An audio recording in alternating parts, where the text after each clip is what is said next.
രാജ്യമായ ബംഗ്ലാദേശിലേക്കാണ്. അവിടെ ഒരു വലിയ കലാപം നടക്കുകയാണ്. സർവകലാശാലകളിലൊക്കെ വലിയ വിദ്യാർത്ഥി പ്രക്ഷോഭങ്ങൾ ഉണ്ടാകുന്നു, നിരവധി പേർ കൊല്ലപ്പെടുന്നു. അപ്പോൾ അവിടെ സംവരണ നയം കൊണ്ടുവന്നതിൽ അതിൽ പിൻവലിക്കണമെന്ന് ആവശ്യപ്പെട്ടുകൊണ്ട് കോടതി ഉത്തരവ് പുനഃസ്ഥാപിച്ചതിനെതിരെയാണ് ഇപ്പോൾ വലിയ പ്രക്ഷോഭം നമ്മുടെ അയൽ രാജ്യത്ത് നടക്കുന്നത്. അപ്പോൾ സ്വാതന്ത്ര്യ സമര സേനാനികളുടെ പിന്മുറക്കാർക്ക് 30% സംവരണം അവിടെ സർക്കാർ ജോലികളിൽ കൊടുക്കുന്നുണ്ട്. അപ്പോൾ ആയിരക്കണക്കിന് പേർ ഓരോ വർഷത്തിലും പഠിച്ചിറങ്ങിയിട്ട് തൊഴിലില്ലാത്തൊരവസ്ഥയാണ്. അപ്പോൾ ഈ സംവരണം കൊടുക്കുന്നത് കൊണ്ട് അവർക്കൊന്നും ജോലി കിട്ടത്തില്ല എന്നാണ് വലിയ ഈ പ്രക്ഷോഭം ഉയർത്തുന്ന ആളുകളുടെ, വിദ്യാർത്ഥികളുടെ ഒക്കെ വലിയ പരാതി. അപ്പോൾ ഇപ്പോൾ നടക്കുന്ന ഈ പ്രക്ഷോഭങ്ങളുടെ ന്യായം എന്താണ്? അതിലെ ന്യായവും അന്യായവും? അല്ല, ഇപ്പോൾ നടക്കുന്ന പ്രക്ഷോഭം എന്ന് പറഞ്ഞിട്ടുണ്ടെങ്കിൽ ഈ പറയുന്ന സർക്കാർ സർവീസിലേക്കുള്ള പബ്ലിക് സർവീസ് കമ്മീഷൻ്റെ പരീക്ഷകളിൽ 30% സീറ്റുകൾ ഇവർക്ക് വേണ്ടി റിസർവ് ചെയ്തിരിക്കുകയാണ്. 71 ലിബറേഷൻ വാറിലെ പങ്കെടുത്തവരുടെ പിന്മുറക്കാർക്ക് വേണ്ടിയിട്ട്. ലോകത്ത് എവിടെ അങ്ങനെ ഉണ്ടാവില്ല. ഇപ്പോൾ സ്വാതന്ത്ര്യ സമര സേനാനികൾക്ക് നമ്മൾ ഇവിടെ പെൻഷൻ കൊടുക്കുന്നുണ്ട്, വേറെയും ചെറിയ എന്തൊക്കെ ആനുകൂല്യങ്ങളുണ്ട്. പക്ഷെ സ്വാതന്ത്ര്യ സമര സേനാനികളുടെ പിന്മുറക്കാർക്ക് വേണ്ടിയിട്ട് ഇത്രയും എത്ര ശതമാനം ആയിക്കോട്ടെ കോട്ട നിശ്ചയിക്കുക എന്നുള്ളത് ഞാനിതുവരെ എവിടെയും എൻ്റെ അറിവിലില്ല. അപ്പം 30% എന്ന് പറഞ്ഞാൽ അത് സ്വാതന്ത്ര്യ സമരത്തിൽ പങ്കെടുത്ത, അല്ലെങ്കിൽ ഒരു ലിബറേഷൻ വാർ എന്നാണ് പറയുക. 71 ലിബറേഷൻ വാർ എന്നുകൊണ്ട് ഉദ്ദേശിക്കുന്നത് ഈ പറയുന്ന ബംഗ്ലാദേശ് ഇന്ന് നമ്മൾ വിളിക്കുന്ന പ്രദേശം അന്ന് ഈസ്റ്റ് പാകിസ്ഥാൻ, മറ്റേത് വെസ്റ്റ് പാകിസ്ഥാൻ. അപ്പോൾ ഈ പാകിസ്ഥാൻ്റെ ഭാഗം, നമ്മൾ ഇവന് പാകിസ്ഥാൻ്റെ ഭാഗമായി നിൽക്കേണ്ട, നമുക്ക് സ്വതന്ത്ര രാജ്യമാകാം എന്ന് പറഞ്ഞിട്ട് നടക്കുന്ന പ്രക്ഷോഭം.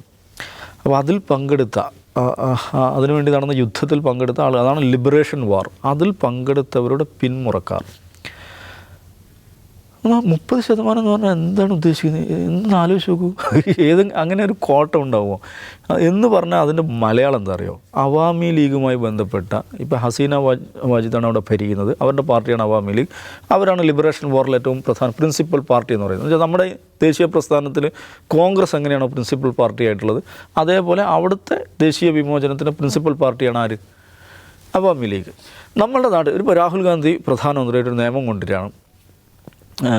ഈ ദേശീയ പ്രസ്ഥാനത്തിൻ്റെ ഭാഗമായിട്ട് നിന്ന ആളുകൾക്ക് 30% അല്ലെങ്കിൽ 40% അല്ലെങ്കിൽ 25% റിസർവേഷൻ, സംവരണം തൊഴിൽ കൊടുക്കുകയാണെന്ന് പറഞ്ഞാൽ അതിൻ്റെ അർത്ഥം എന്താ? കോൺഗ്രസ്സുകാർക്ക് തൊഴിൽ കൊടുക്കാൻ വേണ്ടിയുള്ള സംവിധാനം. അതേമാതിരി അവാമി ലീഗുമായി ബന്ധപ്പെട്ട അവാമി ലീഗ് പ്രവർത്തിക്കുന്ന ആളുടെയോ അച്ഛനോ മുത്തച്ഛനോ ഏതോ നിലയ്ക്ക് ഇതുമായി ഈ ലിബറേഷൻ വാറുമായിട്ട് അസോസിയേറ്റ് ചെയ്തിട്ടുണ്ടാവും. അപ്പോൾ അവാമി ലീഗുകാർക്കൊക്കെ സർക്കാർ ജോലി കൊടുക്കുക എന്നുള്ളതാണ് ഈ പരിപാടി. അപ്പോൾ ഈ 30% ഇത് വരുമ്പോഴേക്ക് ടോട്ടൽ റിസർവേഷൻ 54-56 ആകുകയാണ്. കാരണം അവിടെ സ്ത്രീകൾക്ക് സംവരണമുണ്ട്, ഈ മൈനോറിറ്റീസ്, റിലീജിയസ് മൈനോറിറ്റീസ് സംവരണമുണ്ട്, ട്രൈബൽസിന് സംവരണമുണ്ട്, ഫിസിക്കലി ചലഞ്ചഡ് ആളുകൾക്ക് സംവരണമുണ്ട്. അതൊക്കെ ന്യായമാണെന്ന് വിചാരിക്കുക. ഈ പറയുന്ന എല്ലാം ന്യായമാണ്. അത് വലിയ ഒരു ലോജിക്കൽ പെർസെൻറ്റേജ് വേണത്. പക്ഷേ ഇതെന്താണ്? 30% സംവരണം അവാമി ലീഗുകാർക്ക് കൊടുക്കുകയാണ്. അപ്പോൾ ഇത് 2018 കൊണ്ടുവന്നതാണ് കേട്ടോ. 2018 പ്രപ്പോസ് ചെയ്യപ്പെട്ട നിയമമാണ്. അന്ന് വലിയ വിദ്യാർത്ഥി പ്രക്ഷോഭമുണ്ട്. ഹസീന വാജിദ് തന്നെയാണ് അന്ന് അധികാരത്തിൽ. അപ്പോൾ ആ സമയത്ത് വിദ്യാർത്ഥി പ്രക്ഷോഭം ഉണ്ടായപ്പോൾ തൽക്കാലം ഫ്രീസ് ചെയ്തു. അതിനെതിരെ ഇപ്പോൾ ജൂലൈ 1 കോടതി ആ ഫ്രീസ് ചെയ്ത നടപടിയെ റിവോക്ക് ചെയ്തു. ഇത് നടപ്പിലാക്കണമെന്നാണ്. അപ്പോഴാണ് വിദ്യാർത്ഥി പ്രക്ഷോഭം വരുന്നത്. അപ്പോൾ വിദ്യാർത്ഥി പ്രക്ഷോഭം വന്നപ്പോൾ സർക്കാർ എങ്ങനെയാണ് അതിനോട് പ്രതികരിച്ചതെന്നുള്ളതാണ്. അത് നമ്മൾ കാണേണ്ടത്. ഈ പറയുന്ന ബംഗ്ലാദേശ് എന്ന് പറയുന്ന രാജ്യം ഹസീന വാജിദ് അധികാരത്തിൽ വന്നതിന് ശേഷം അതൊരു ഓട്ടോക്രസിയായി മാറിക്കഴിഞ്ഞ രാജ്യമാണ്. നമ്മൾ പ്രസ് ഫ്രീഡം ഇൻഡെക്സിൽ ഇന്ത്യയുടെ സ്ഥാനത്തെക്കുറിച്ച് പറയാം. 158 നമ്മുടെ സ്ഥാനം. ബംഗ്ലാദേശിൻ്റെ സ്ഥാനം 165. നമ്മൾ മനസ്സിലാക്കണം. ഈ വീഡമിൻ്റെ ഡെമോക്രസി ഇൻഡെക്സിൽ 0.26% ഒരു പോയിൻ്റ് പോലും ഡെമോക്രസി ഇൻഡെക്സിൽ അവർക്ക് നേടാൻ പറ്റിയിട്ടില്ല. എന്ന് പറഞ്ഞാൽ ഇതൊരു ഏകാധിപത്യ രാജ്യമായി മാറിക്കഴിഞ്ഞിട്ടുണ്ട്. കഴിഞ്ഞ ഈ ഹസീന വാജിദ് അധികാരത്തിൽ വന്നതിന് ശേഷം തെരഞ്ഞെടുപ്പ് നടക്കുമ്പോൾ എന്താണ് അവിടുത്തെ പ്രധാനപ്പെട്ട opposition party BNP, Bangladesh nationalist party, അതിൻ്റെ നേതാക്കന്മാരെല്ലാം ജയിലിലാണ്. പ്രധാനപ്പെട്ട നേതാക്കളെല്ലാം ജയിലിലാണ്. ജയിലിൽ കിടന്ന് മരിച്ച നേതാക്കന്മാരുണ്ട്.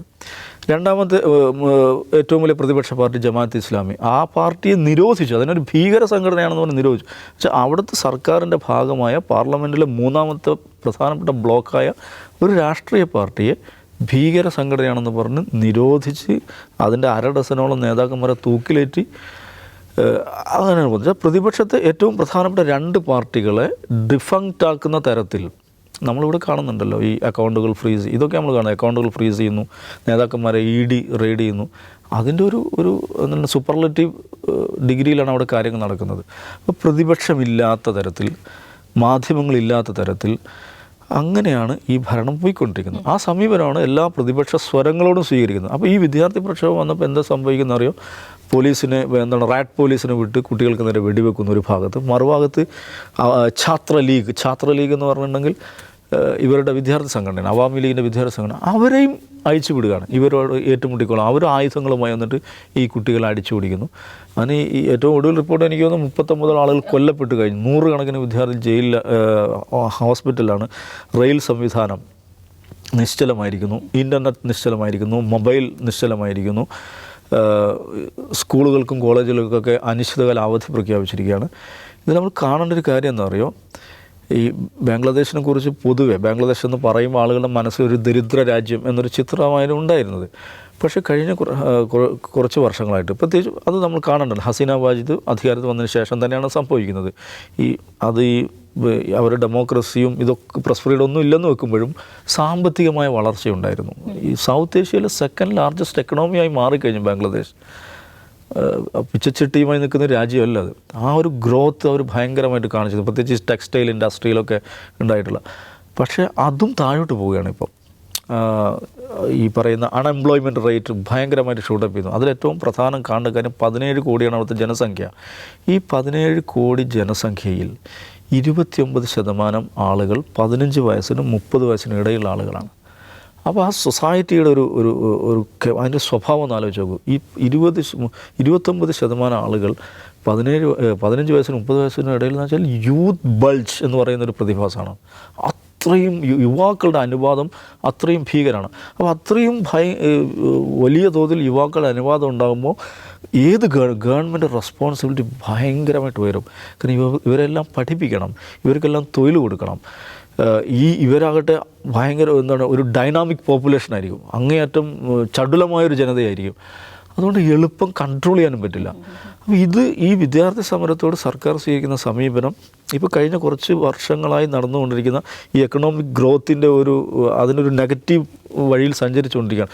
ഒരു ഘട്ടത്തിൽ ശ്രീലങ്കയ്ക്ക് സംഭവിച്ചത് ബംഗ്ലാദേശിന് സംഭവിക്കുക എന്നുള്ള ചർച്ചകൾ വരെ വന്നതാണ്.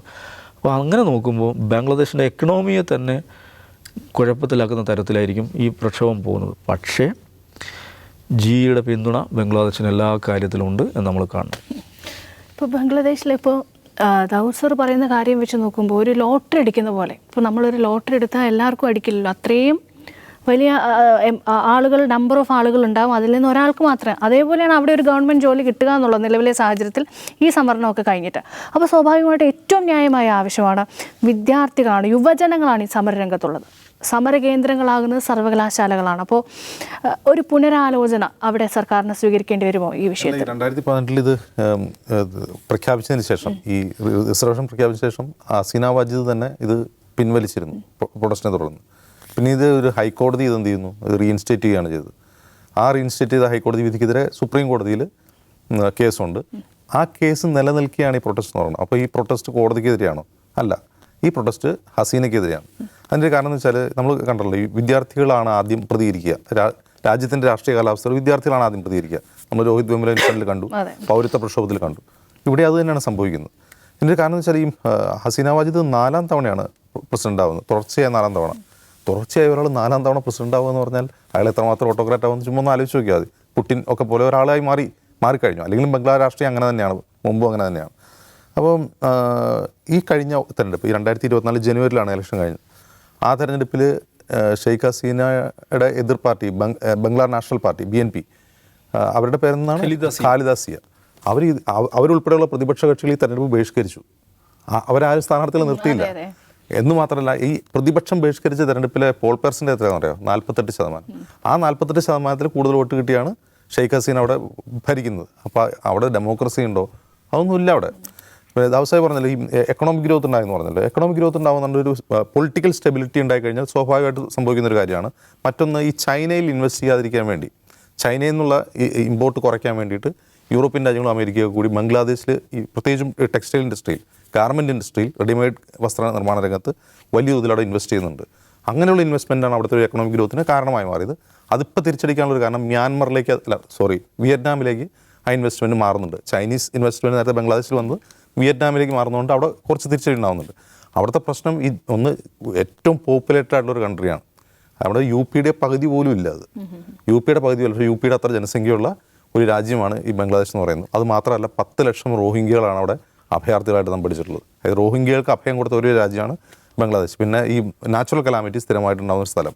അതിൻ്റെ കൂടെയാണ് ഈ പറയുന്ന ഈ പോപ്പുലേഷൻ ഗ്രോത്ത്. അത് യുവാക്കളുടെ എണ്ണം കൂട്ടുന്നു. യുവാക്കളിൽ തീർച്ചയായിട്ടും അസംതൃപ്തി ഉണ്ടാവും. നിലനിൽക്കുന്ന രാഷ്ട്രീയ കാലാവസ്ഥയ്ക്കെതിരെ അവിടെ ആദ്യം പ്രതികരിക്കുന്നു എന്നേ ഉള്ളൂ. അല്ലാതെ അത് കോടതിക്കെതിരായിട്ടുള്ള സമരവും റിസർവേഷനായിട്ടുള്ള സമരം മാത്രമല്ലാതെ ഭരണകൂടത്തിനെതിരെയുള്ള സമരമാണ്. Yes, okay.